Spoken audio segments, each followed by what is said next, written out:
everybody. My name's Darlene and I have Parkinson's. Just going to have a little chat today. It is a beautiful day outside. Look out the window and the sky is blue. It's above zero. What is it? 9 above zero. It is a beautiful day. The only downfall to a day like today is that it's slushy because, you know, the snow starts to melt, and if that's the only thing I don't like about spring is all the slush and mud. But that's what's out there today. But I'm not out there. I'm inside, so I don't have to worry about the slush and the mud. So I'm doing a couple of little projects over the next little while. I had to find a way to make my seat belt not get lost on my wheelchair. I would do it up and I'd go somewhere.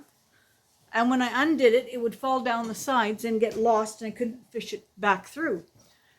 So I don't know if it's a solution or not, but I got a couple of lanyards and I put one on each side, so that's easier to spot than the other. So as long as I don't get the lanyards tangled up in the wheels, that'll be all right. So that was one of the projects that I think I've completed, but I'm not sure. So far, my solution for the gloves, this will show you. This is my solution for the gloves. So far, I would like to maybe find something that is designed a little better than what I've got. But here, drop that. Okay, so what I've got is from the dollar store. We bought these gloves that had rubber here and a little knit type wrist here. And the wrist is a little too tight, so I cut the wrist down so it opened up, and I can put my hand in it. And then to close where that wrist is, I've got a hair scrunchie. Let me just get this apart. I'm very animated movements today. Right, so I put the hair scrunchie, well, this will be on my hand. I slip the hair scrunchie over my hand, and it holds that top together. So I can do that, or I do have a Velcro piece with elastic that I can wrap around there.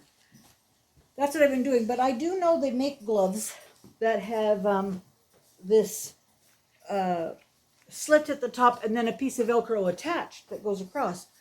Driving gloves, but I tried one of the pairs that I had at the dollar store, and it wasn't rubber on the handles. It was, or on the hand palms. It was a smooth material, so that didn't help me with rolling the wheels. So if I have this rubber material, that helps me do the pushing myself. So I think I have this solution temporarily, and I'm going to find a better solution. But it is more difficult to get the gloves on than it is other things. But when I'm locked up and whatnot, I can't do it anyway. So I'm not going to worry about it. I'm going to just do what I can. The other option I had, I bought a pair of kids knit mitten, and I'm going to take a piece of non-stick shelf liner and get it stuck to the palm and see if I can do that, because I could put the mitten on a little easier than the glove. But the glove is a better solution. The other thing is, some gloves you can still touch your computer screen, like those blue ones. I can touch my screen and it will still work. But when you do another pair, like I have a gardening pair here that I tried, and it won't recognize. See, this is the gardening pair, like this. There's nothing on the palm or on the fingertip that will allow the computer to recognize you, so it won't do it. So I think I've got that situation under control. If I find a real nice driving glove that's not too expensive, I might try it if it's got grip. And if not, I'm going to stick with the little dollar store blue ones. The other thing I have to do is on the wheels of it, not the wheels. What do they call? Footrests. On the footrest of it, my feet will not stay on that footrest. They slip off. And when I was in the dollar store the other day, Claudine was down the aisle and I was up looking at birthday cards, and my foot slipped off, and now the wheels, I don't know why I keep saying wheels, the footrest, it has like a post that comes down, and then the bottom where you put your feet. So where the bottom puts your feet sit on these two platforms. And my foot slipped between the two platforms and got caught there. And I had a hard time getting it out because I couldn't bring the pad up because my foot was in the way. Eventually I did get it done, but I said I need to put some non-slip padding on there. So we had me tied into it. Like we've tried Velcro straps, we've tried twine, we've tried all kinds of things to tie me into it, and it still just doesn't work. My foot's, it wouldn't be bad in the summer without it, but in the winter when your foot's wet, it just slides right off. So I've got to put a piece of non-stick on there and try that. I think that will work. So that's another project I got on the go. I got 2 or 3 projects on the go. So I'm trying to think if there was another one. I can't think what it was. But anyway, I've got them written down so I don't forget. And I also said I was contemplating, because I'm having trouble writing and I don't remember anything, I thought maybe if I had a little, you know, you used to have little tape recorders that, like, you put a cassette tape in and you pressed a button and you said something and then you could play it back.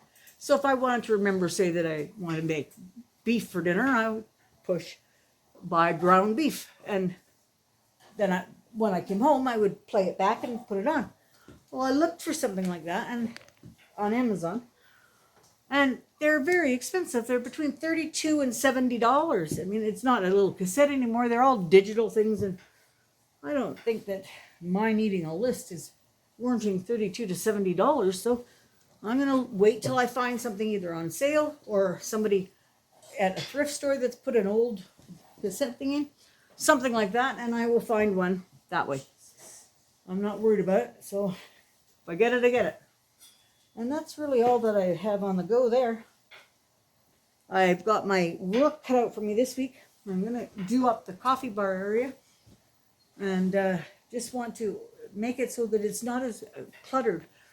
That corner just looks cluttered to us, both Claudine and I.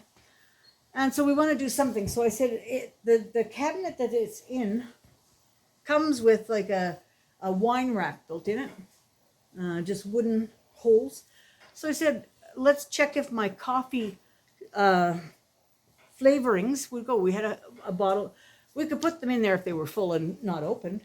So we put one like that in there, but we tried taking an open one, tightening the lid, and putting it in there. So we're going to watch it for 24 hours and see if it leaks. If it doesn't leak, that's where they're going to be stored, and that'll help clear some of that up.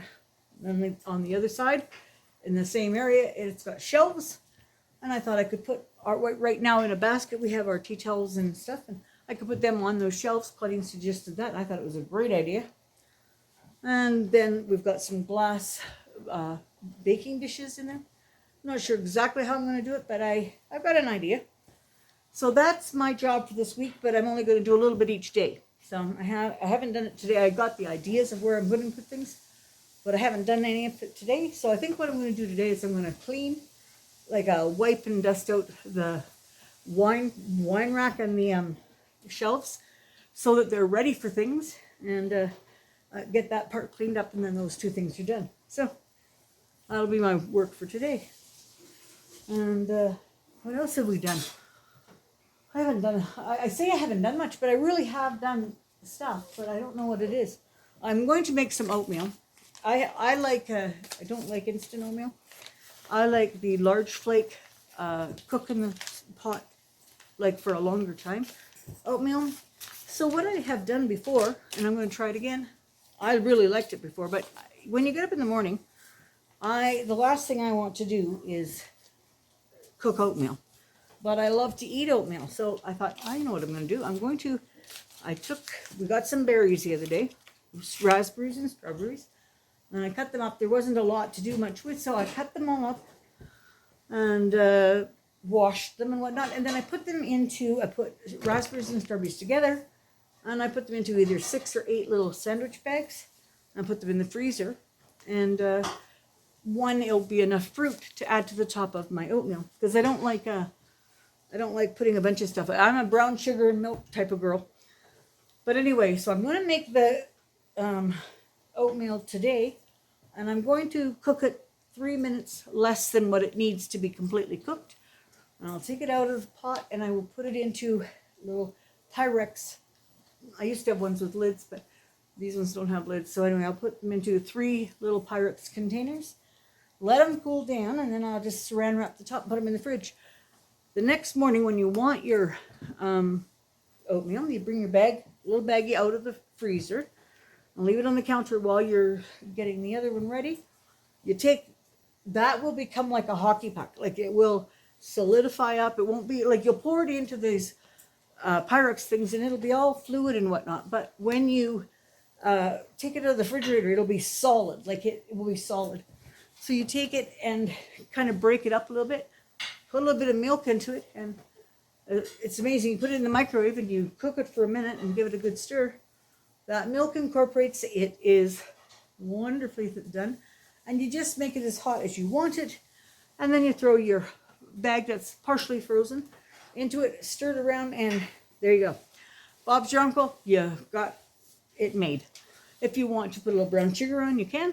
If you want to put Splenda, you could. But I just like brown sugar and that little bit of milk, and it's nice for the addition of the fruit. But if I don't have any fruit, I don't worry about it. I just make it the other way. So I'm going to go do that today. The bar, and that's about what I've got left to do. So I don't think I have it. Oh, I wanted to tell you a story. I was talking about this today to my daughter. My girlfriend Kathy and I think Kathy watches. If you do, hi Kathy. Anyway, Kathy and I went out for lunch. And we were in our 30s. And we decided to go to the Sears lunch counter. It wasn't super fancy, but you know, it was a pretty nice little place. And you went through the Sears store and you went to this lunch counter area. The people took you to a booth. So we're sitting at the booth and whatnot, and we're having a good time talking, and the waiter comes over and says, "It is so nice to see a mother and daughter out together." And we both looked at each other and went, "Yes, it is." I said to Kathy afterwards, I said, "I didn't want to know if I was the mother." She says, "I didn't either." She said, both of us just went, "Yes." It's like, which one of us was the mother? We were both 30. We both are the same age. One of us must have, I said to her, I said, one of us either looks very old or one looks very young, because I said, there's no way that we could be mother and daughter.